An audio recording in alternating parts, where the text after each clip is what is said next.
So what happened to that explosive memo? Okay, we all remember Bwana Chebukati sent a memo to Bwana Chiloba, yes, and it listed quite a lot of points which confirmed what NASA have been telling us all along, that this election was cooked. But that memo went into specifics, like the switching off of the KEMS kits, you know, a lot of other very, very crazy things, you know, somebody creating an account in the server, in the IEBC server, in the name of the chairman, without his permission or without his knowledge. Yeah, there are a lot of things in that memo. Okay, but then the question I want to ask in this recording is what happened after the IEBC retreat? Because the chairman released this, or rather the chairman sent this memo to Chiloba, and I suspect he's the one who organized for it to be leaked. Yes, and I told you why. He had read the writing on the wall, and he was trying to distance himself at an early stage. Yes, don't forget that the chairman is a lawyer. In fact, he's the only lawyer amongst the commissioners. Okay, so he knows very well what is involved here. Okay, and the question is, what happened to that memo? Because when Chiloba was interviewed by Larry Mado on NTV, he said that all the questions they had been answered, and at an opportune time, the IEBC will make the information public. That is funny, because most of those questions asked there cannot be fully answered. Yeah, in fact, they cannot be fully answered. The only way they can be fully answered is by somebody making a confession of serious criminal offense. Yeah, serious criminal offenses. And electrical offense, offenses to do with the elections, very serious criminal offenses. Yeah, that is the only way those issues on that Chebukati memo can be answered, and that should be clear to everybody. Yeah. So what happened when these people went on the retreat?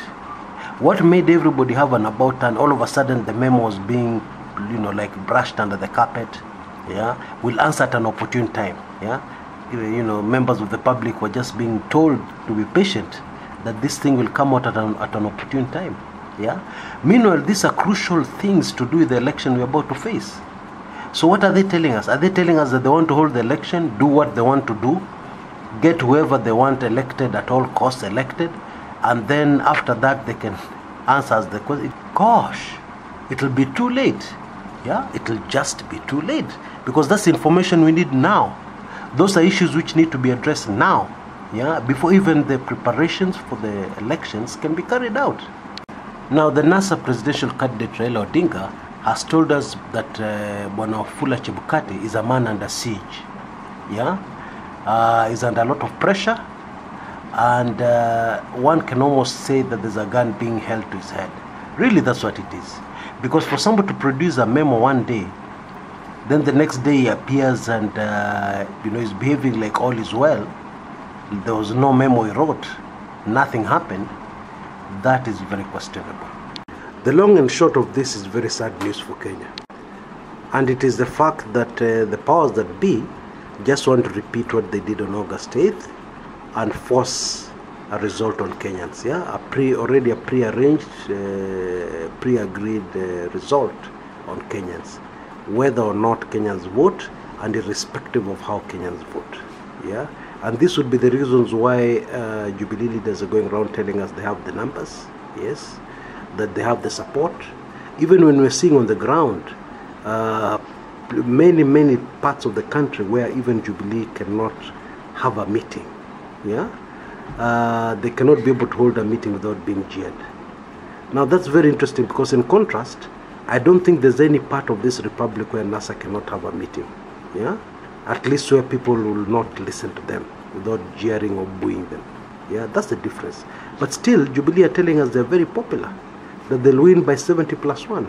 So you can now clearly see the only explanation has to be linked to the chairman of the IEBC, who is the returning officer, yeah, in this particular election, yeah, Wafula Chebukati. That can be the only explanation.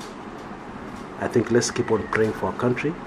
This is a very, very sad situation, and let's hope that I'm wrong for the sake of our dear country.